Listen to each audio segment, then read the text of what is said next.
Welcome everybody to the 13th chapter. So we are in the portion of the 13th chapter on the Purusha and the Prakriti. In the context of the body, we talk in terms of the Purusha and the Prakriti. But in the context of the entire universe, we talk in terms of Brahman and Maya.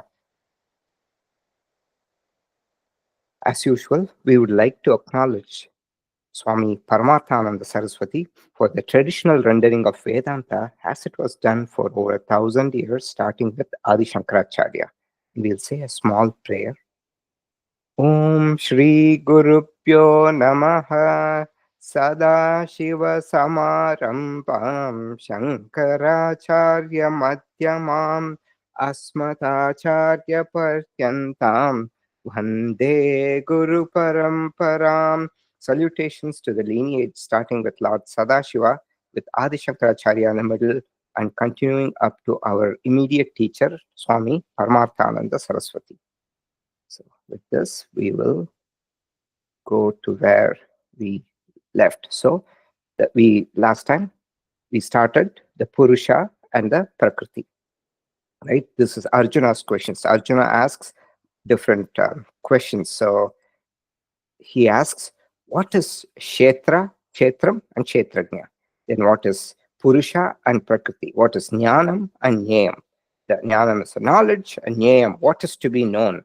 What is Purusha and Prakriti? So he's heard all these terms. So he's heard it before and he's confused. So he's asking Krishna, please explain these terms. And this is not prompted by Krishna's question. Arjuna himself asks.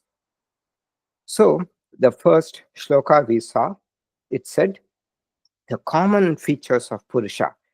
And so it started with one difference. So Prakritim Purusham Chaiva Vidyanadi Ubhavapi Vikarancha Gunan Chaiva Vidhi Prakriti Sambhavan. The common feature is they are anaditvam. They are both beginningless, and together they are the Jagat Karanam, Purusha and Prakriti. That is Brahman and Maya. They are the Jagat Karanam. That is the only common feature. The rest, they're all different. One is consciousness, the other is matter and energy. One is changeless, Purusha is changeless, Prakriti is always changing. Our body is always changing. Mind, no, it's constantly full of thoughts. Mind belongs to Prakriti. The pure mind, it's inert. Even the Sukshma Shariram, it belongs to Prakriti. It is subtle matter. It is not visible matter, it is subtle matter. Okay? Gunas, Purusha has no attributes. By definition, aprameya, it cannot be comprehended, which is why all these analogies that we give. Whereas Prakriti has attributes, Saguna Tattvam, and Purusha is independent. It is on its own and it's real. Prakriti is not. Why do we say it's Mithya Tattvam? Because it is dependent on the Purusha and it's constantly changing. It is seemingly real, but not real. Because one day it's like this, next day it will become different. Okay? That is why it's called Sat Asat. And then Kartya Karana Kartrutve Hetu Prakritir Uchyate Purusha Sukha Dukkanam Bhoktrutve Hetur Uchyate. In the creation of the physical and subtle bodies, Prakriti is said to be the cause. So look at the words. Bhagavan doesn't explicitly say subtle, Sukshma Shariram and Stula Shariram. He doesn't use the word. He says Karyam and Karanam. Karyam is the effect. Karanam is the cause. Karya Karana Kartrutve Hetuhu, the cause of this is Prakriti. In the creation of the physical and the subtle bodies, Prakriti is said to be the cause. So, Karyam, that the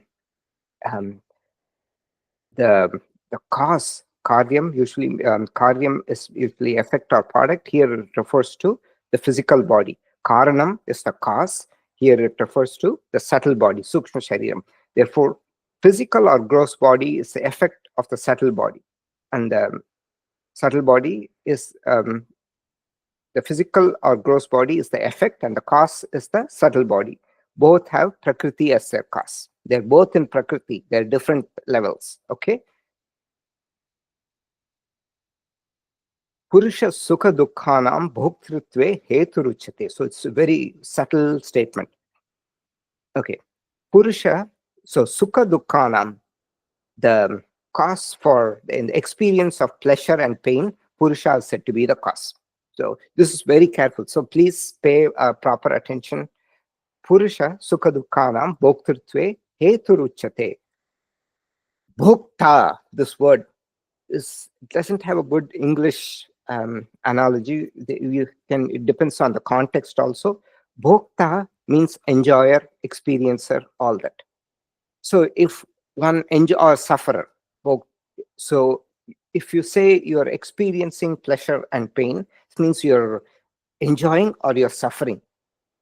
But here, bhokta, it's used in the context of witnessing. So it's a very subtle difference. Purusha is the experiencer or the witnesser, but Purusha is not tainted. So we'll see those examples. The universe is full of experienced objects of the five senses. So please pay careful attention to this. All these objects are subject to change. They belong to Prakriti. Where is the experiencer? Experiencer is not the mind, because we perceive the thoughts, feelings. I perceive my thoughts. So I am not the mind. I, the consciousness principle, the Sakshi Tattvam, the witness principle, is the experiencer. And we saw what's the proof of that the experiencer is there. It's like the camera. What is the proof for that? It is Atma is ever the experiencer, never the experienced. Aprameyaha. Atma cannot be comprehended. Example is a camera. It takes pictures of everything, but never itself. What is the proof of the camera? Pictures are the proof. Right? If you see a lot of pictures in a magazine, where did they come from? It came from a camera. So, I, the consciousness principle, that's called Sakshi Tattvam. It is a witness, but it does not suffer the pain, or it does not revel in the pleasure. The mind belongs to Prakriti. Very, very important. Mind is so intimately associated with the I that it can be mistaken to be part of the Purusha. Example, spectacles. Eyes are the one that is seeing. I is like I, the consciousness principle.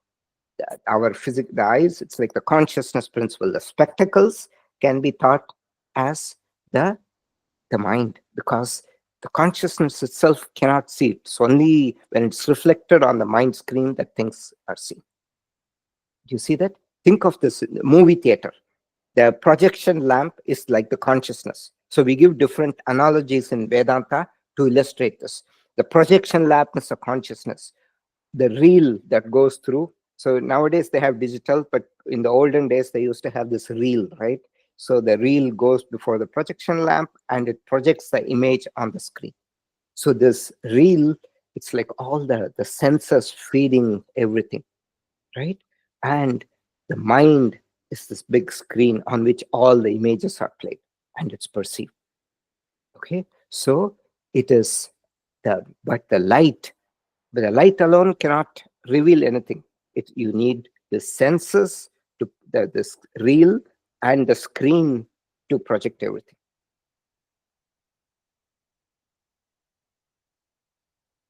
So far, is it clear, everybody? Ravi? Yeah. Okay. Purusha Pritisto hi bhungte prakriti jan gunan karanam guna sangosya sadasat yoni janmasu. Very important shloka. Because the Purusha resides in the Prakriti, it experiences the gunas born of the nature. Experience means it sees. It just looks and sees. It doesn't suffer. It's like you're neutrally seeing something without getting attached. Attachment to the gunas is the cause for birth in superior and inferior wombs. Guna sango syat asad sat yoni janmasu. Asad sat yoni means superior and inferior wombs. Yoni is womb. Janmasu, cause. Janmasu karanam, the cause for the birth. Guna sango syad is said to be the attachment to the gunas. So here, Purusha Prakritisto hi, Purusha resides in the Prakriti because the Purusha resides in the Prakriti, it experiences the gunas born of the Prakriti. If you are sitting in the movie theater, you will see the screen. So this projector lamp, it sees the screen, but it doesn't get attached to the screen. Even though the literal word meaning of the word bhunkte is experiences, here it uses as in the context of witness, or it illumines whatever happens to the body or the mind. In other words, the Purusha doesn't feel the pain or the pleasure. So Bhokta here is used more as Sakshi, as an experiencer, that it just sees, oh, that's happening, but it's not caught up. So Prakritistaha means it is situated in the Prakriti. It refers to the Purusha in the context of the body. That's the Atma. Purushaha Prakritistaha. Purusha resides in the body. How, now the question is, how the consciousness experiences or witnesses? The consciousness does not plan or do any willful action. It exists like the fire and the sun. This is Shankaracharya gives this example.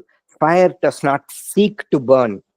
If you throw something in the fire, it will burn. It just burns anything that it comes in contact with.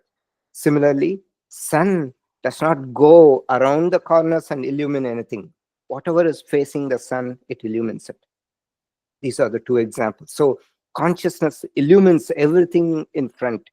If our minds are in a certain way, then it creates shadows, like it's kind of not a smooth surface, all the wrinkles, it creates shadows.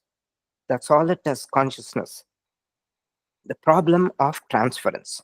So now the question is, oh, if it is experiencing, are you saying it's feeling the pleasure and pain? No. Example that's given, okay, we'll come to that. It's called problem of transference. Transference of the mind attributes to the Purusha. I is called Anonya Adhyasa. Adhyasa is like transferred. Anonya, another thing is transferred. Karanam Guna Sangosya Sadasatyoni Janmasu. The cause for the superior or inferior births is attachment to the gunas. This is transference of the mind attributes to I. So the light is just very pure, the light in the movie theater, but on the screen it reflects in different ways. So this is the light in the movie theater, but what comes on the screen? A dinosaur. You see, so the light is very pure, but because of the transference we associate, there is this confusion. Transference of the screen attributes to the reflected light. The red screen reflects red light. Wrinkled screen causes shadows in the image. So that's the problem of transference. Okay, and we'll see the Yoga Sutras. It talks about it in great detail. Okay, continuing. Upadrashtanumanta cha bharta bhokta maheshwaraha paramatmeti chapyuktaha dehesmin purusha paraha. Supreme Purusha in the body is also called Upadrashta. Upa means supreme, high. Upadrashta, seer, is called the ultimate seer or the witness. Upadrashta Anumanta. Anumanta means that which blesses the activities of the Prakriti. Or the fan rotates because of the electricity. So Anumanta is something which blesses and makes things happen. We can say it's the permitter. So Anumanta, Upadrashta Anumanta cha, Bharta Bhokta Maheshwaraha. It is the Bharta, it supports, it's Bhokta, it experiences, and it is the Maheshwara, the great Lord. Paramatma iti chapyuta, it is also called, it is the Paramatma, it's a great Maheshwara and Paramatma, Supreme Purusha. Chap uktaha, dehesmin, in this body, Purusha Para, the Supreme Purusha. It is ultimate seer, permitter, supporter, experiencer, and the great Lord. Bharta, the Prakriti is Mithya, and therefore it borrows existence from Purusha. It supports the Prakriti, and therefore Purusha is the Bharta, the sustainer. Without the Purusha, so think of this way. You have an object, so let's say I have this mouse here, right? It has atoms. In the atoms, constantly the electrons are going around, the nucleus consisting of protons, all the neutrons, everything, right? So there's some force which is making it do it. And that force is this consciousness. Without that, everything will disintegrate. The Van der Waals force, all those forces, the force of attraction, which keeps everything together intact, it is because of the consciousness. So the Purusha, and similarly, this is the inert object. In the mind, it also does the same thing. So it is the bharta, it sustains everything in the mind. All it basically, in Vedanta, we simply, God, what is God? God is a judge. God makes sure the laws of nature are obeyed. That's all God does. God is not partial, or God is not vengeful towards anybody.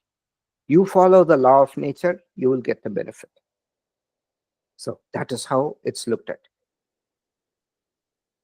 Bhokta. So the bhokta, the term I said, right? Literally, it means experiencer or enjoyer. So when you say bhokta, if you experience pleasure, you can also suffer pain. But the Atma is doesn't suffer, or doesn't. It is pure bliss. It said it doesn't.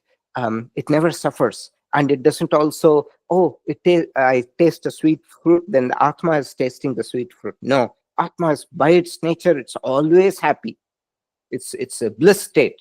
So we've, in the previous chapters, we seen that Atma is akarta and abhokta. Now we are saying Atma is bhokta. See, here it's saying bharta bhokta, upadrashta maheshwaraha, upadrashta anumanta cha purushaha bhokta. Why is this confusion? Once they are saying akarta abhokta, non-doer of actions and not affected by the results of action, now you're saying bhokta, it's an experiencer. Where is the discrepancy? Why? Because of the use of the word bhokta. It has different connotations. Here, bhokta does not mean experiencer of pain and pleasure, as I had been telling.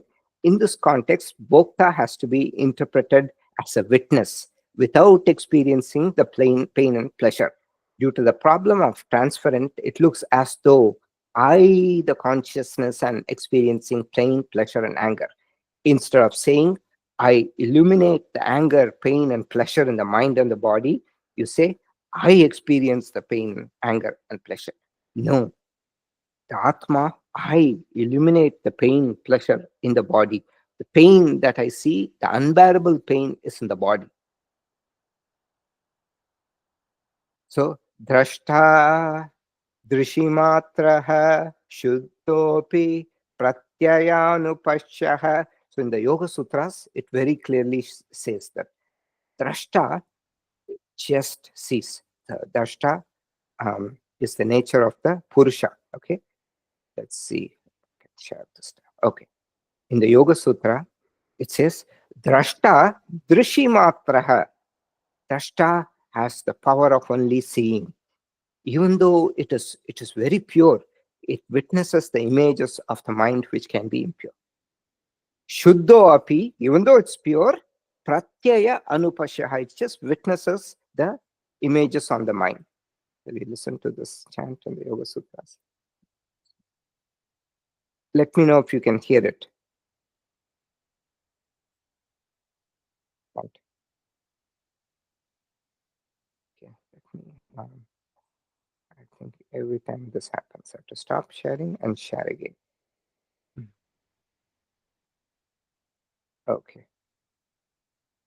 Now tell me. प्रत्ययानुपश्यः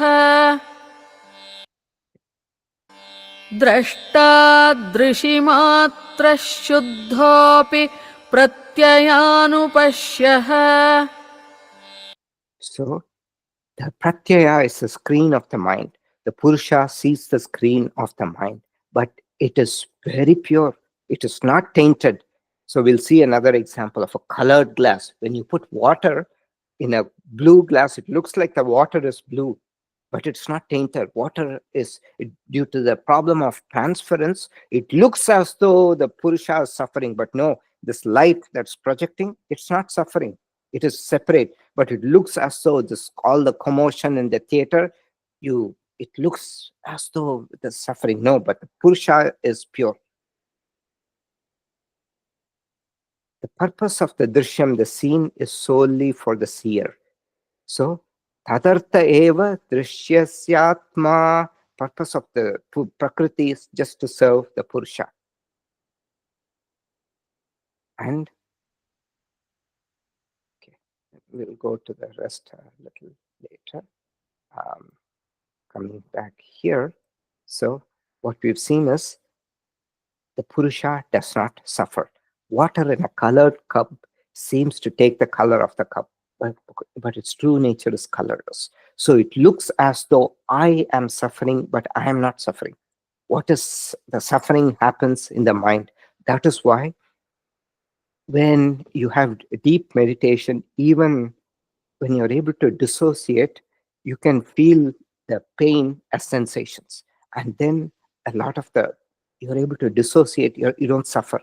There is pain, and you're so aware of the sensations that you don't suffer.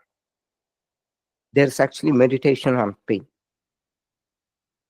where you kind of focus on the sensation. When it becomes, you feel it as sensations, you don't suffer. And that's why some people are able to undergo a surgery without anesthesia, because they focus on it so much that it becomes a sensation. Are there any questions here? Yeah, Can you repeat, yes. can you repeat that one more time, the sensation part? Yeah. So when you have pain, when you focus on that, so there is this grip. Oh, I'm unbearably suffering. But then you go and focus on that, and you go deeper into the pain. It feels like a sensation. When you just feel like a sensation, you focus on it, you see this throbbing headache, and the grip goes away. Then you don't suffer. It just feels like a pain. So that is why they say when you hurt, when you're bleeding and all that, just focus on the breath and just breathe into that area. And it's just at different levels. You go deeper. Some people are able to undergo this surgery without taking anesthesia, and that is by focusing. And when you associate because of the transfer of properties, you suffer. But when you're able to dissociate from that, oh, it's something that goes on in my body, not me, then you're okay. So it's actually has practical implications. Tells why we suffer. And the Yoga Sutras will see that also says that. So that's why I said this class is a very important class. It has a lot of practical implications. Ya evam peti purusham prakritim cha gunai saha sarvata sarvata vartamanopi nasa bhuyo bhijayate. So it says the ultimate benefit. One who knows the Purusha and Prakriti along with the gunas, thus is not born again in whatever manner he may live or she may live. This knowledge will give a person great relief from the burden of samsara, a life which appeared to be a struggle till now, a life which is full of big drag, which is full of cares and worries, will no longer feel that way. That is the biggest benefit. Evam, like this, Veti knows, Purusham knows the Purusham Prakritim, Purushanda Prakritim Cha, Purushanda Prakriti. Um, Gunai Saha, along with the gunas, Sarvata Vartamanopi, whatever path the person may follow, Nasa Bhuyo Abhijayate. It doesn't need to be a pious religious person or anything. In the one of the in the mythology or stories, there's one talk about a butcher. He's an enlightened butcher, but just because of his karma, he's slaughtering goats, but he's enlightened. Whatever path the person may follow, it doesn't need to read the scriptures. But as long as a person understands this, that person will be liberated. Okay.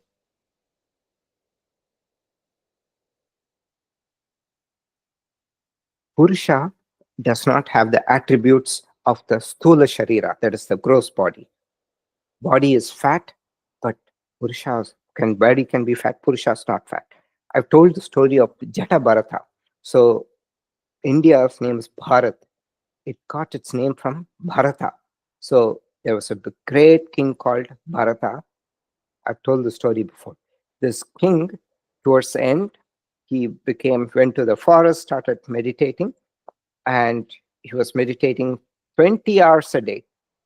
And once there was a deer that was pregnant deer that was being chased by a tiger or a lion, and the deer is escaping, and it jumps across a stream like a huge jump, and the lion probably stops because the lions don't like water, so it jumps. But when it's jumping in the mid-air, because of the panic, it gives birth and the baby falls in the water. And the rishi sees that, he's filled with panic for the baby. He runs and gets the baby deer. He saves the baby deer and brings it up, feeds it milk and brings it up, and he gets attached. So from 20 hours of meditation, it becomes 15, 12, and then like 2 hours. When he'll be thinking about meditating, then he'll be worried. Where's my deer?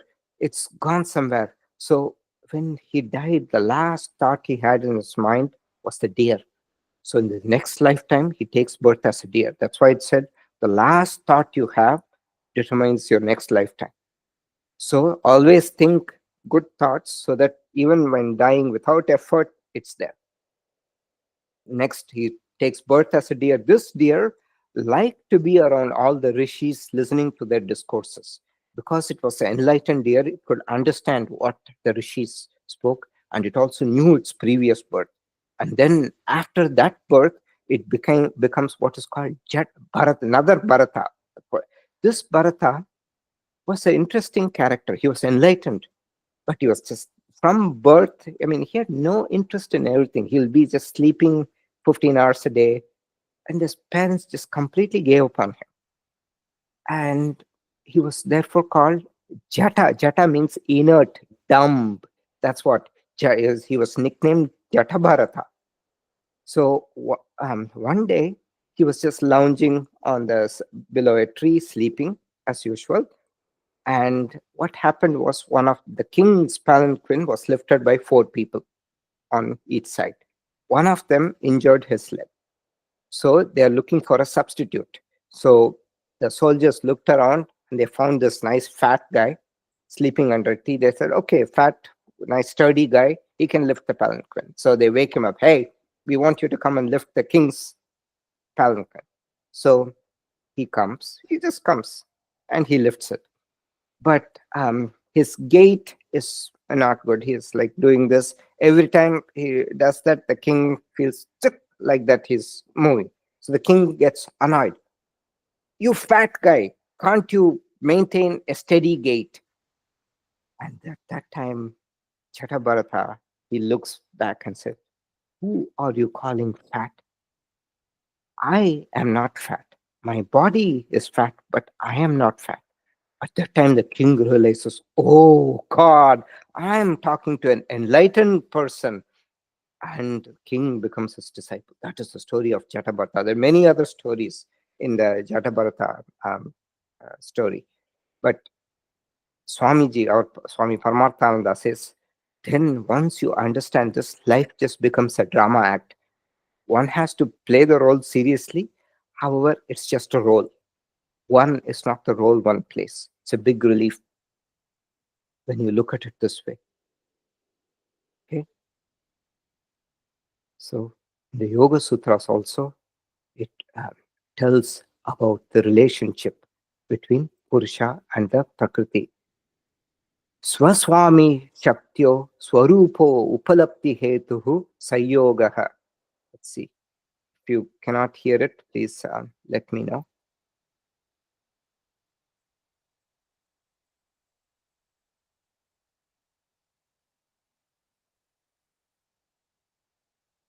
You could hear it? Yeah? You couldn't hear it? Oh my God. Every time I change the thing, it. Okay. Let me again share it. I have to share it afresh to play.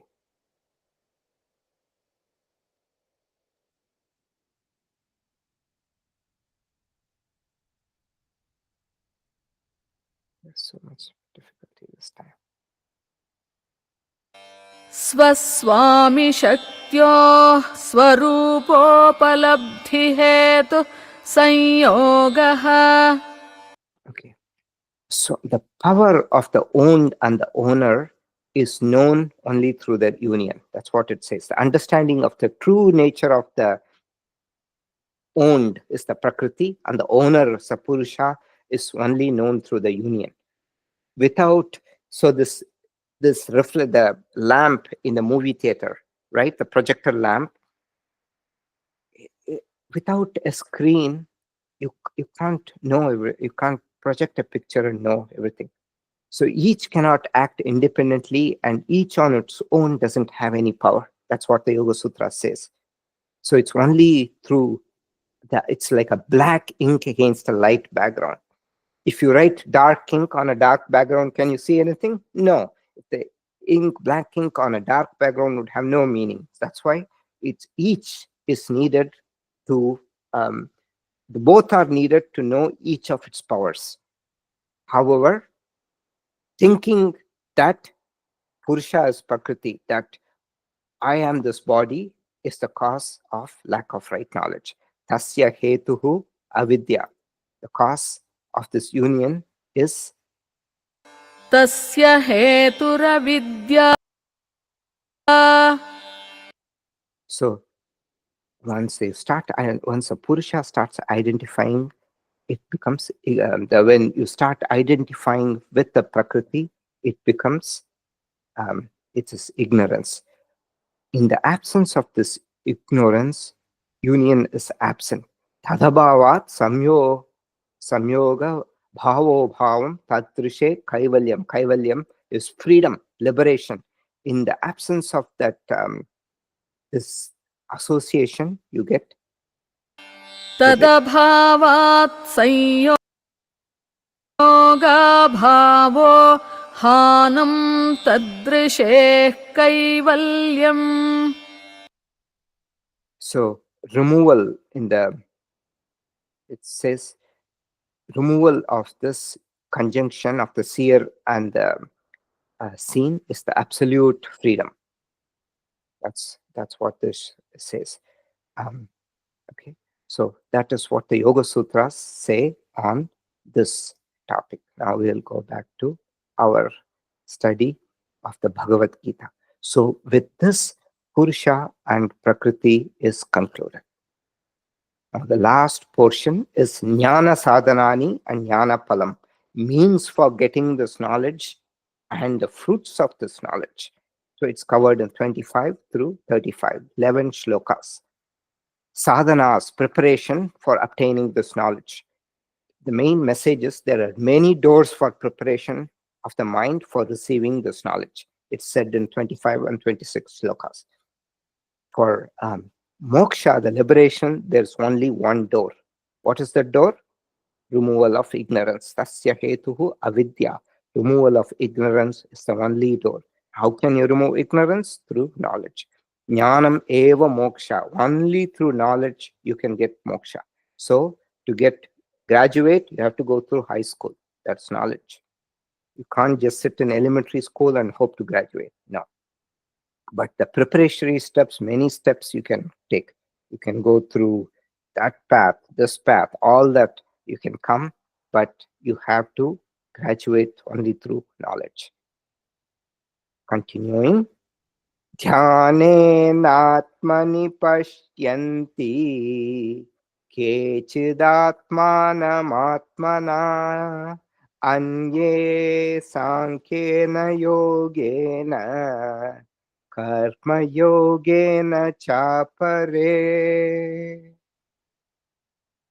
Some seekers through meditation see the self, which is the Atma, in oneself, which is the mind, through the intellect of the mind. See, we saw that in the 6th chapter, if you remember.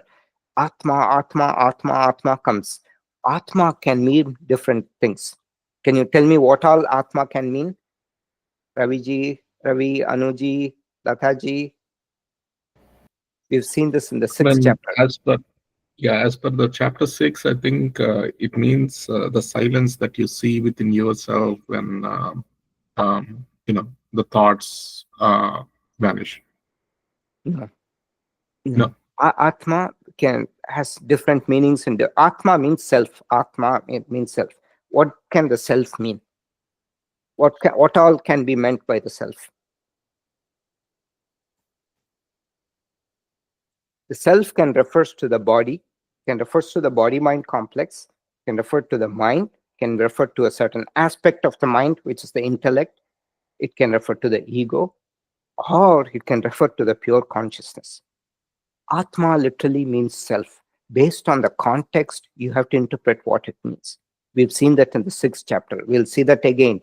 I'll recollect. Okay, let's look at this. Dhyanena Atmani Pashyanti Kechid. Kechid here means some people. Kechid Atmanam Atmana. Atmanam is a noun. It means the Atma. Here that refers to the pure consciousness. See, the Atma here refers to the pure self with a capital S. That refers to the pure consciousness. Okay. Some seekers, dhyanena Atmani. Atmani means in the Atma, in the self. Here that refers to in oneself, refers to the mind, in the mind screen. Atmanam, the consciousness. Atmana. Atmana means through the what? Through the mind. What part of the mind? The intellect. Some seekers through meditation see the consciousness in the mind through the intellect. Anye, others see the Atma through the consciousness, through the yoga of knowledge, and yet others see the Atma through karma yoga. So all these are preparatory steps to see the Atma. Anye sankhena yogena, through the yoga of knowledge, karma yogena chapare, that is through study of scriptures, and through karma yoga. So they see it in different ways, and it continues. So 25 and 26 are literally one. So Atmani means in oneself, in Hridaya Akasham, the space of one's heart. One finds the all-pervading Atma, consciousness, in oneself. So there's no need to look elsewhere. Remember, we saw that if consciousness, the Brahman, cannot be comprehended, how do you find it? You find it in yourself. By knowing that I, that is seeing the mind, when you meditate, that is I, the consciousness. And the Atmanam refers to the consciousness of the Atma. Atmana, instrument of perception, the buddhi or the intellect. So there are many uses of Atma. So in this, the necessary steps of the sadhanas to get to the self-knowledge are talked about. Karma yoga, removal of mental impurities. Upasana, meditation upon Ishvara to remove the vikshepa, or the restlessness of the mind. Vedanta shravanam. So meditation can be upon Ishvara or through other things. Okay, meditation to remove vikshepa. Then Vedanta shravanam, systematic study of the scriptures. mananam, understanding well what has been studied, and nididhyasanam, assimilating so that the habitual reactions are removed. These are the 5 steps. If in the past life one is very accomplished, then one can skip some of these steps. So we've seen this in the 12th chapter also. Remember, karma yoga, extroverted activities, then dhyana, upasana, which is introversion, and then jnana yoga, which consists of shravanam, mananam, nididhyasanam. You remember this picture? That's what Bhagavan says. The 12th karma yoga, extroversion, introversion, and finally jnana yoga. And this is also quite important. The consciousness does not need the mind to reveal itself. Okay, so I'm going to play the small excerpts. I'm going to again share the screen so that I can play this. So the consciousness is the mind, the intellect is needed to grasp the consciousness, but consciousness to reveal itself, it reveals swayam prakashate atma, that it reveals by itself. The mind is needed for the preparatory steps, but consciousness is revealed through the consciousness alone. Let's listen to this talk. If you can't listen, you can, if you can't hear it, let me know. No language can refer to pure consciousness. Even if you say pure consciousness, it still cannot refer to pure consciousness. It will work only for a person who's enlightened. That person knows what is meant by pure consciousness. That person knows what is meant by pure existence, or knows what is meant by pure bliss. And knows also, technically, knows not through the mind, not through language, knows the Atman through the Atman only. Sri Ramakrishna said, Bodhe Bodhkara, consciousness by consciousness, awareness of awareness, not by any of the mental constructs or by, let alone by senses. All right. Okay, let's listen to one more. To answer whether I am here, I don't have to check anywhere. And to actually answer it, I need mind and speech and all that. But the source of that knowledge, I didn't have to check. It is always shining. It does not depend on an object. This is called swaprakasha. Consciousness, the knowledge of all objects, external and internal in the mind, depends on you, the consciousness. The knowledge, the revelation of consciousness, the shining of consciousness does not depend on anything, not even on the mind. This is a subtle point. If this is not clear, you will be left with this faint impression that all of this is great, but still the mind is necessary for the consciousness to know itself. No, it's not. To understand the question, you need the mind. To devise the answer, you need the mind and the mouth and all to speak. But to the essential fact that is self-revealed, consciousness is not only shining, it's self-shining, it's self-revealing and revealing everything else. So it's a very subtle point. You are sitting in the room. What is the proof? You just know it, right? You don't need to take a photo. Oh, I'm sitting here, I'm here. You don't need all that. So the mind and all those are the preparatory steps. But consciousness is revealed through the consciousness alone. Okay, so it is an important thing. So we are talking about the so it says Atmani, it is revealed through the intellect of the mind. So these are all preparatory steps. But finally, once the preparation is done, it's swakam, swayam prakashate atma. It just reveals itself. So preparatory steps. Okay. Okay. And Krishna. Okay. All right. Next shloka. So 25, 26, continuation. Anye tvevamajanantah Shrutvanyepya upasate tepi chati taranteva mrutyum shruti parayanaha. Still others, not knowing thus, pursue self-knowledge as they have heard from others, and they too cross beyond death, having taken refuge in what they have heard. This is a very important shloka. If you are illiterate, cannot read the scriptures, you can still get moksha, because all you have to, you just need to learn it from others, as they have, from an enlightened person, as they have understood.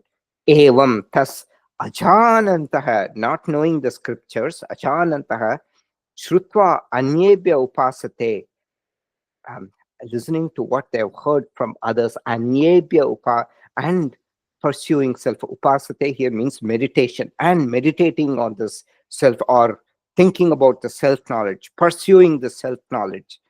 Tepi chati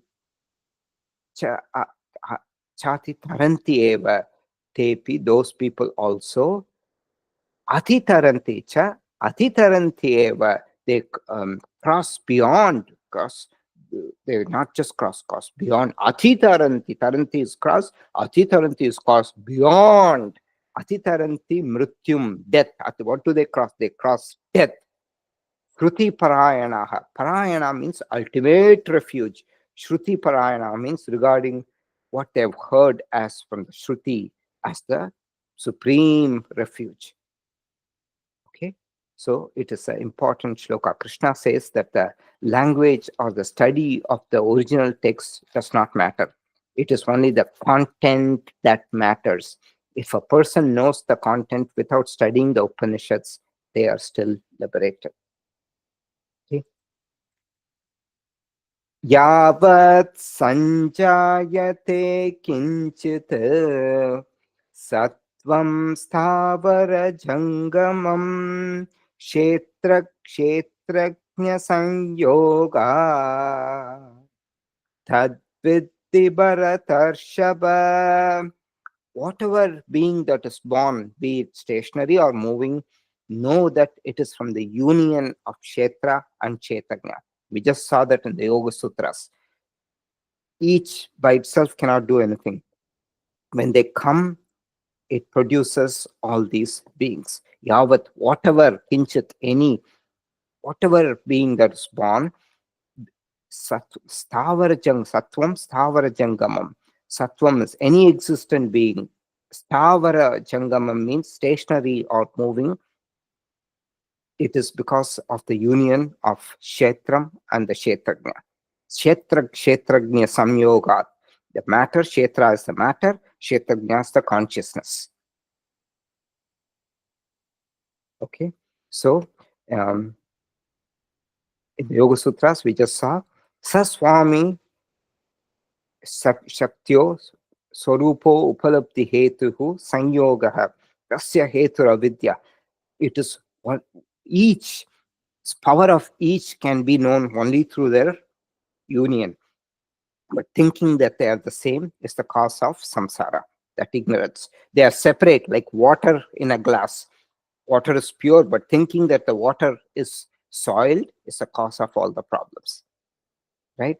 Thinking the water is colored blue. We saw that water thing. Thinking that the water is colored blue is the cause of all the problems that we have seen, right? The water is still very pure. Okay.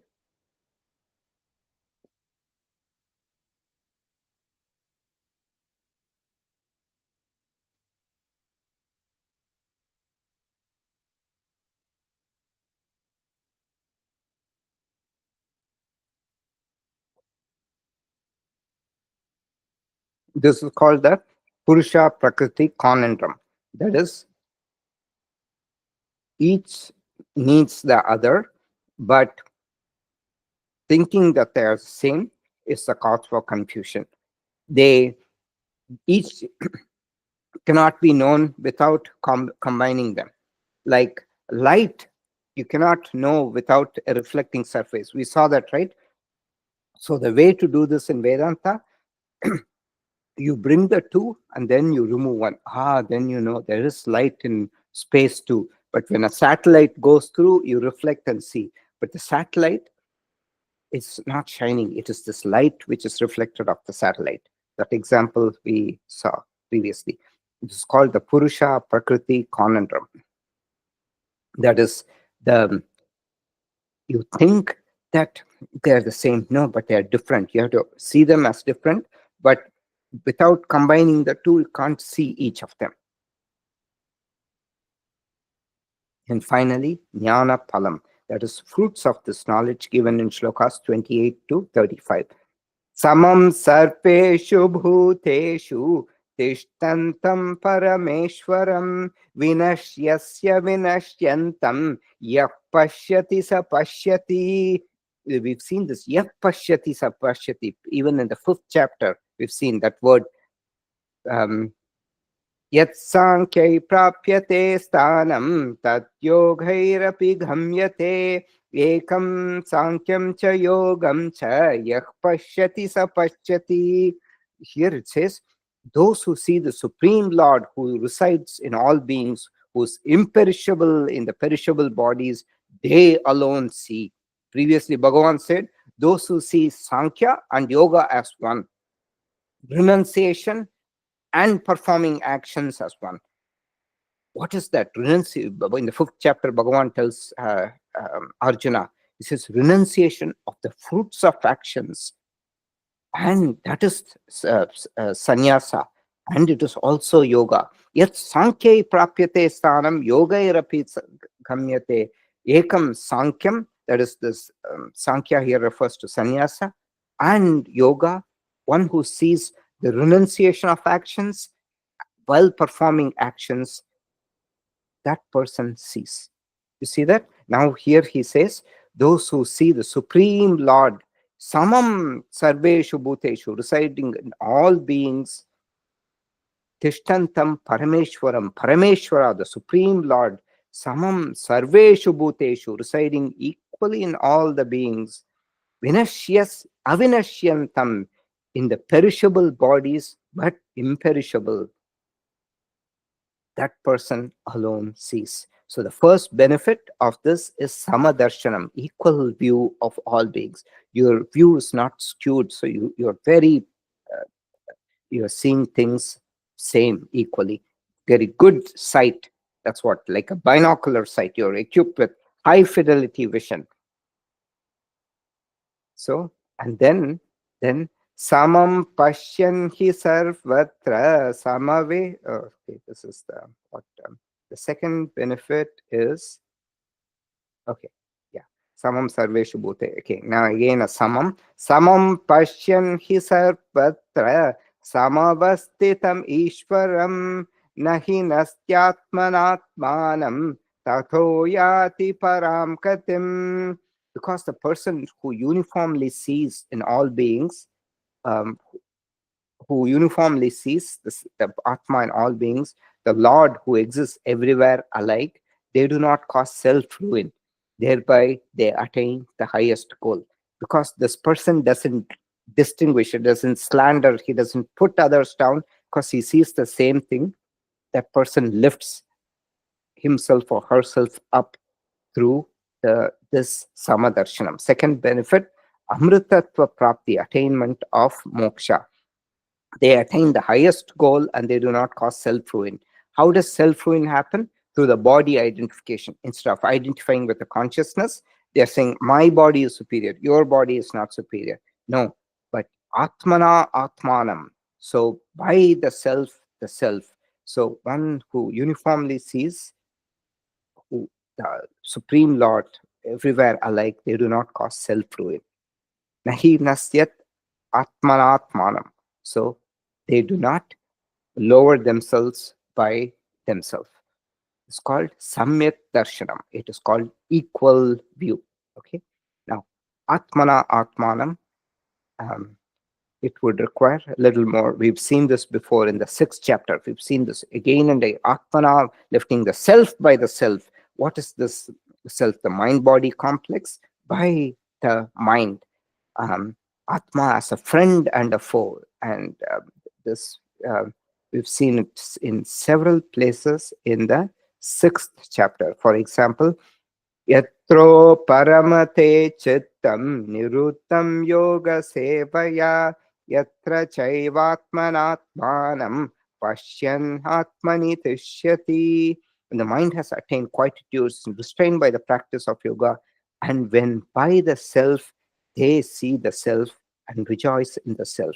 So Atma, Atma, Atma. So Atmana, Atmanam. Atmana means by the mind, Atmanam. That refers to the consciousness. So this word Atmana, Atmanam is used in many places. So here it refers Nahi Nastyat Atmana, Atmanam. They don't destroy the mind by their mind-body complex. That's what it means. So we will stop here. The rest we'll see in the next class.